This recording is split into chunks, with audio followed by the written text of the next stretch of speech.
রাতের আকাশে পূর্ণিমার চাঁদ, নীল আকাশ যেন সাদা আলোর বন্যায় ভেসে যাচ্ছে। নিশার সেই ছোট্ট শহরের রাস্তার ধারে একা বসে আছে। তার মন ভারাক্রান্ত, কারণ আজ তার জন্মদিন, কিন্তু কেউ নেই তার পাশে।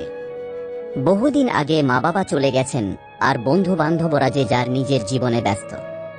এমন সময় হঠাৎ করে একজন অপরিচিত ছেলে এসে দাঁড়ালো তার সামনে। ছেলেটি একটু অপ্রস্তুতভাবে বলল, এই শহরে নতুন এসেছি, তোমাকে অনেকক্ষণ ধরে একা বসে থাকতে দেখছি, কষ্ট দিচ্ছে তো? কিছু বলবে? নিশা অবাক হয়ে তাকাল ছেলেটির দিকে। ছেলেটির চোখে অদ্ভুত এক মায়া, যেন সমস্ত দুঃখ দূর করে দেবে।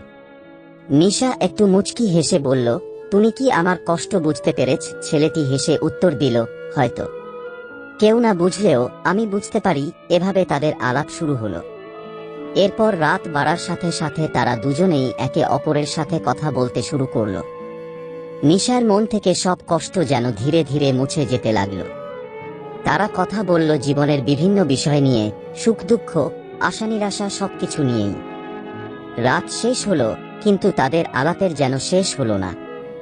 নিশা বুঝল, সেই ছেলেটির সঙ্গে পরিচয়টাই যেন তার জীবনের সবচেয়ে বড় উপহার।